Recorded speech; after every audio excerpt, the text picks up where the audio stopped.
느헤미야 12장 8절부터 11절입니다. 레위 사람들은 예수아와 빈누이와 감미엘과 세레바와 유다와 마따냐니 이 마따냐는 그의 형제와 함께 찬송하는 일을 맡았고 또 그의 형제 박부갸와 운노는 직무를 따라 그들의 맞은편에 있으며 예수아는 요아김을 낳고 요야김은 엘리야십을 낳고 엘리야십은 요야다를 낳고 요야다는 요나단을 낳고 요나단은 야또아를 낳았느니라. 아멘. 이제 8절부터요. 본문이 제사장에서 레위 사람으로 이제 다시 시선이 옮겨집니다. 그 레위 사람 중에서 특별히 강조하는 한 사람이 있는데요. 8절 마지막에 보면 마따냐가 있습니다. 이 마따냐가 그의 형제와 함께 찬송하는 일을 맡았다라고 기록되어 있어요. 그 이들의 특징은 찬송하는 자들이라는 것이죠. 공동체가 회복되었다라는 이제 표지가 무엇일까요? 이 성벽만 완성되는 것이 아니고 찬송이 다시 울린 것으로 그들의 회복을 주님께서는 가르쳐 주십니다. 우리가 집안을 한번 보면은요, 집안의 공기가 냉랭합니다. 뭐가 이제 문제가 있는 거예요. 그런데 그 집안 안에서요, 구성원들이 이렇게 노래 부르는 그 소리가 들리는 거예요. 이제 어머니가 설거지 하시면서 콧노래를 부르거나, 뭐 가족의 구성원이 이렇게 노래하는 소리가 들릴 때 뭘 알게 됩니까? 아, 회복됐구나. 우리 가정이 뭔가 무너져 있었는데 회복됐구나. 이걸 알게 됩니다. 지금 이 찬양을 한다. 찬송하는 일을 맡은 자들에 대해서 이야기하는 것은요. 공동체 안에 기쁨이 회복되었다는 거예요. 그러니까 이 겉으로 성벽이 지어지고 이거는 이제 겉모습이죠. 그런데 찬양이 불리워졌다는 것은 정말 그 공동체 안에 영이 회복됐다는 것을 보여줍니다. 그래서 이 찬송이라는 것은요, 그냥 분위기가 아니에요. 우리가 가정 내에서 노래소리가 들린다. 이것은 마음이 회복되고 가족 구성원의 어떤 결속력이 회복되었다라는 의미를 갖는 것처럼 이스라엘 공동체 안에서 이 찬양이 회복되었다는 것은 그들이 다시 하나님의 백성으로서 영혼육이 온전하게 되었다, 소생되었다라는 의미예요. 이것을 잘 알 수 있는 게 이제 시편 137편입니다. 시편 137편이 바벨론 강가에서 그들이 울었던 내용이에요. 우리가 바벨론의 여러 강변 거기에 앉아서 시온을 기억하며 울었도다. 그들이 바벨론 강가에서 시온에서의 그 하나님 백성으로서의 삶을 돌이키며 막 울었다는 거예요. 시편 137편 2절에 보면 버드나무에 수금을 걸어놓고 웁니다. 지금 바벨론에서는 그 찬양이 회복되지 않는 거예요. 그 마음이 무너져 있는 거죠. 막 웁니다. 그래서 4절에 보면 우리가 이방 땅에서 어찌 여호와의 노래를 부를까라고 한탄해요. 우리가 어떻게 노래를 부를 수 있겠느냐. 그런데 지금 느헤미야 12장 8절에서 그 찬양이 회복된 것을 이야기한다는 거예요. 그러니까 지금 8절의 구절이요. 이스라엘 백성에게는 깊은 깨달음이 있는 구절입니다. 우리가 바벨론 강가에서 그렇게 고통스러워하며 울었는데 지금 우리가 이렇게 찬양하고 있구나. 이걸 이제 1970년대에 팝송으로 만들어졌었어요. 바로 이게 이제 시편 137편을 가지고 만든 노래였습니다. 이게 이제 사실은 팝송은 아닌데 팝송으로 많이 유명해졌어요. 이분들이 이제 그 성경의 구절을 그대로 가사로 해서 노래를 만들었습니다. 보면은 시편 137편 3절에 이렇게 이야기를 해요. 우리를 사로잡은 자가 그 바벨론에서 노래 불러보라고 조롱하는 거예요. 그런데 어떻게 우리가 노래를 부를 수 있겠는가? 라고 막 한탄합니다. 여기서 이제 우리가 알게 되는 게 뭐냐면 찬양은요, 노래 잘 부른다고 부를 수 있는 게 아니라는 거예요. 찬양은 하나님을 향한 경배인데 바벨론 가서 주님을 참되게 경배하지 못하는 상황에서 어떻게 이걸 그냥 노래로서 부를 수 있겠느냐. 그래서 이스라엘 사람들이 막 애통해하며 옵니다. 그런데 이제 느헤미야 12장 8절에 보면 이들이 찬송하는 직임자들이 있고 그들이 찬양했다는 거예요. 그러니까 이스라엘 사람들에게 지금 8절은요, 마음에 말할 수 없는 이 감동과 기쁨입니다. 찬양할 수 있게 됐다는 것. 우리도 이제 북한의 실정들을 이렇게 받아보면요, 예수님을 찬양하고 싶은데 마음껏 찬양을 못하는 거야. 그 고통이 있잖아요. 그래서 막 숨죽여서 주님께 기도하고 찬양하는 그런 내용들을 우리가 듣게 됩니다. 하나님께서 우리를 창조하실 때 하나님을 찬송하는 자로 지으셨어요. 그러니까 이게 우리가 주님과의 관계가 회복되면은요, 우리 안에 주님을 찬송하고자 하는 이 갈망이요, 큽니다. 말할 수 없이 부어지는 거예요. 근데 그걸 못하는 것으로 말미암아 얼마나 큰 고통이 있습니까? 그런데 느헤미야 12장 8절에서 그들이 이제 성전에서 찬송한다라고 이야기하는 거야. 그러니까 굉장히 감격스러운 구절이죠. 그런데 구절에 보면은요, 이렇게 기록되어 있어요.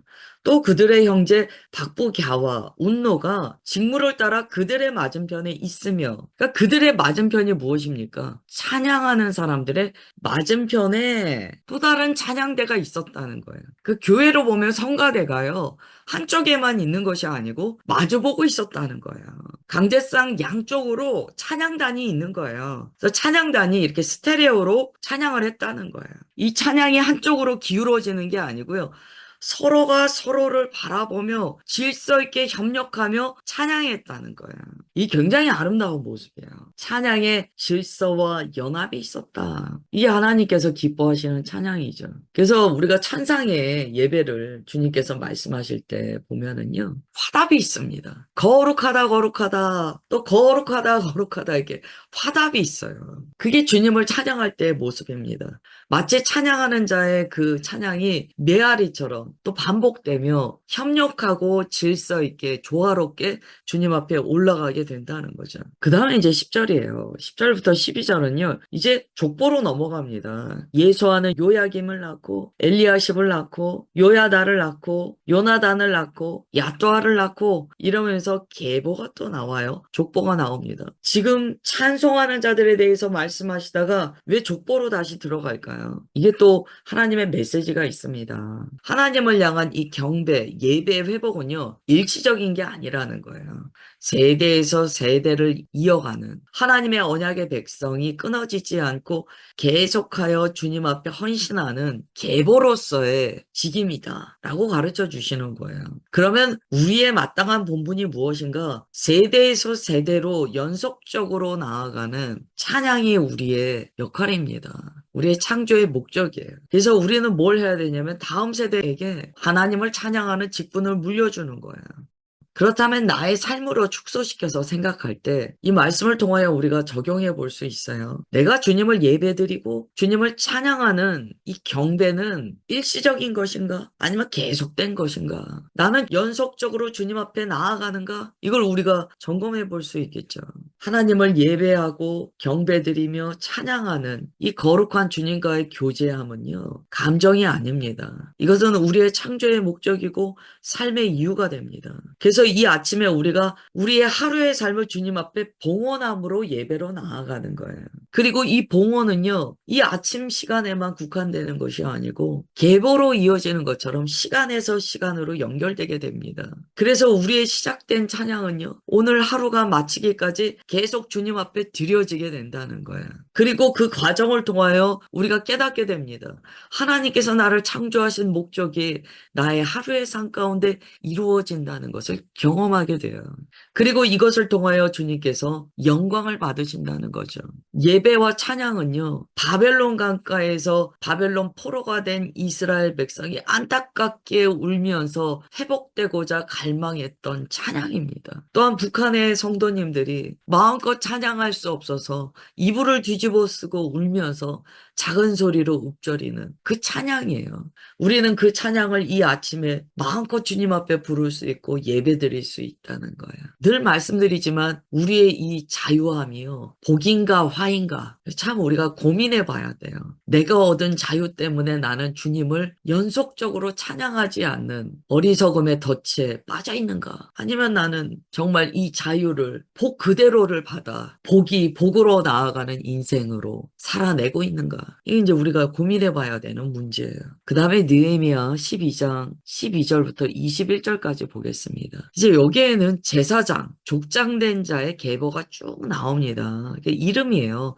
1절에 보시면 요야김 때 제사장, 족장된 자는 스라야 족속에는 무라야, 예레미야 족속에는 하나냐, 그다음에 뭐 에스라 족속에는 누구 쭉 나와요. 그래서 21절까지 힐기야 족속에는 하사베요, 여야다 족속에는 느다 고다넬리였더라 라고 해서 계속 이제 이 지도자의 이름이 등장하게 됩니다. 이제 또 주님께서 이름을 말씀하세요. 어제도 말씀드렸지만 이름이라는 것은요, 주님께서 그 이름을 등록하신다는 거예요. 그럼 우리가 주님께 그냥 말씀을 들을 때와 그 말씀과 함께 주님께서 우리를 호명하시는 것을 들을 때는 다르죠. 성경의 말씀을 읽을 때는 때로 우리가 제3자의 이야기처럼 들을 수 있습니다. 그러다 보니까 그냥 부담감 없이 받는 거예요. 나를 향한 주님의 음성으로 받지 못할 때가 있다는 거예요. 그런데 말씀 중에 주님께서 우리의 이름을 정확히 호명하신다라고 생각해 보십시오.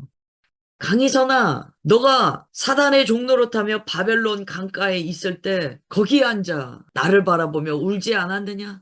이렇게 주님께서 우리에게 말씀하신다면 이제 시편 137편 말씀이 남의 얘기가 아니에요. 직접적으로 나를 대하여 말씀하시는 주님의 음성으로 받게 됩니다. 그러면 이제 이 성경 말씀이요, 달라요. 성경 말씀이 신비에 새겨진다라고 할 때는요, 바로 나에게 직접적으로 하시는 주님의 음성으로 받을 때입니다.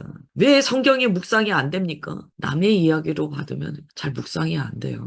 내 이야기로 받을 때 성경을 묵상하는 길이 열립니다. 그래서 느헤미야서에서는요, 하여튼 이름을 계속 부르세요. 그 이름이 불리는 자가요, 주님 앞에 엎드릴 수밖에 없는 거예요. 그래 주님께서 나를 제사장으로 부르셨지. 그래 주님께서 나를 지도자로 호명하셨지. 그러니까 그냥 주님의 음성이 내 마음에 새겨지는 거예요. 결국 그 이름이 주님 앞에 봉헌된다는 거예요. 또한 주님을 경배하며 나아갈 때 우리 각자는요, 알아야 돼요. 나는 이름으로 주님 앞에 부름받은 자다. 즉 호명된 자다라는 걸 우리가 인식해야 된다는 거예요. 어제 출석 부르는 말씀을 드렸습니다. 학교에서 출석 부를 때요, 내가 네라고 대답해야 돼요. 그래야 출석이에요. 그래야 그날 내가 학생으로서 그날의 수업에 참여하는 거예요. 그날의 일정에 참여하는 거예요. 우리가 예배 드릴 때요, 교회에서는 출석을 부르지 않아요. 그러나 하나님께서 우리의 출석을 부르신다는 것을 기억해야 됩니다. 우리가 학교 다닐 때 막 지각하지 않으려고 막 뛰어가잖아요. 우리가 예배 드리러 갈 때 그런 마음이 있는가를 봐야 돼요. 우리가 어떠한 직임을 받았든지요, 주님께서 어떻게 하시겠습니까? 목사 강의선 너 왔느냐? 출석을 부르신다는 거예요. 그럼 제가 어떻게 해야 됩니까? 예배 전에. 네, 주님 저 왔습니다. 네, 주님 저 준비되었습니다. 라고 주님 앞에 나아가야 되잖아요. 저뿐이겠습니까? 여러분 각자 주님께서 부르세요. 그럼 여러분은 어떻게 해야 됩니까? 네, 주님 제가 여기 왔습니다. 그리고 준비된 모습으로 주님 앞에 딱 서는 거예요. 그게 예배예요. 예배는요, 그냥 시간 됐는데 그냥 늦게 그냥 가기 싫은데 억지로, 이미 출석은 주님께서 부르셨어요. 그 주님께서 뭐라고 말씀하십니까? 나의 자녀 아무개는 왜 아직 준비가 되지 않았느냐? 그래서 느헤미야서에 나온 이 이름의 의미가요, 굉장히 깊어요. 대표자로서의 호명이기도 하고요, 예배자로서의 호명이기도 하고요, 주님께서 부르시는 시간 응답하는가에 대한 주님의 질문이기도 해요. 신약에 보면 우리가 왕같은 제사장이다 라고 기록되어 있습니다. 그게 무슨 이야기입니까? 오늘 느헤미야서에서 제사장으로 우리 이름을 부르시는 거예요. 아무개 족속의 강희선 왔느냐? 부르신다는 거예요. 우리의 매 예배는요, 주님의 호명이 있다는 것을 잊으면 안 됩니다. 그걸 우리가 잘 알지 못하기 때문에 그냥 우리식으로 이야기하면 예배가 늘 민기적거려요. 네, 주님 제가 여기 있습니다 라고 하고 딱 엎드리는 모습이 없고요. 그냥 어떻게 예배팀이 인도하나 보자, 이게 아니에요. 주님의 부르심에 응답하며 제단 위에 올라가는 게 예배예요. 각자 주님의 부르심 앞에 순종하며 그 제단에 올라가야 돼요. 오늘 말씀을 통하여 우리가 뭘 점검해야 되냐면, 나의 예배는 그저 내 개인의 감정이나 감동에 의존하고 있는가, 아니면 주님의 부르심 앞에 손 들고 나아가 내가 서야 될 자리에 서는 책임으로 나아가는 예배인가를 우리가 봐야 돼요. 예배는 다른 사람이 인도하는 것을 구경하는 관람이 아니에요. 예배는 나를 부르시는 주님 앞에 내가 서야 될 제단 위에 올라가는 것이 예배예요. 각자의 제단이 있습니다. 어떤 사람은 자기 제단에 매번 올라가 주님을 경배하는데 어떤 사람은 평생을 예배드렸어도 자기 제단에 안 올라가는 사람이 있어요. 오늘 말씀을 통하여 바벨론 강가에서 울었던 이스라엘 백성의 그 삶을 기억하시면서 나도 그럴 때가 있었는데 나는 다시 이제 바벨론 강가에 가서 예배드리지 못하는 것 자체를 애통해하지도 않는 무감각한 상태에 버려져 있지 않은가라는 걸 우리가 다시 한번 생각해 봐야 돼요. 예배는 각자의 자리가 있다. 내가 올라가야 될 제단이 있다는 것을 꼭 기억하시길 부탁드립니다. 기도하겠습니다. 하나님, 우리의 예배가, 우리의 믿음이 순간의 감동으로만 끝나지 않게 하옵소서. 주님께서 우리에게 맡기신 자리가 있으며 우리를 호명하시는 주님의 음성이 있사온데 주님의 호명의 때에 응답하며 내게 올라가라 하신 그 제단 위에 올라가 주님 앞에 헌신하는 우리 모두의 예배가 되게 하옵소서. 예배를 관람하지 않게 하시고 자신의 자리를 빼앗기는 어리석음이 없게 하옵소서. 또한 성령 하나님께서 우리를 하나 되게 하사 공동체의 예배로 우리를 나아가게 하실 때 주님 영광 받아 주시는 것을 믿습니다. 오늘 이 아침에 주님의 호명 앞에 아멘하며 손들고 나아가는 주의 자녀들 축복하여 주시고 한날에 주님의 풍성한 은혜를 누리게 하옵소서. 그렇게 역사하여 주심을 감사드리오며 사랑하는 주 예수님의 이름으로 기도드리옵나이다. 아멘.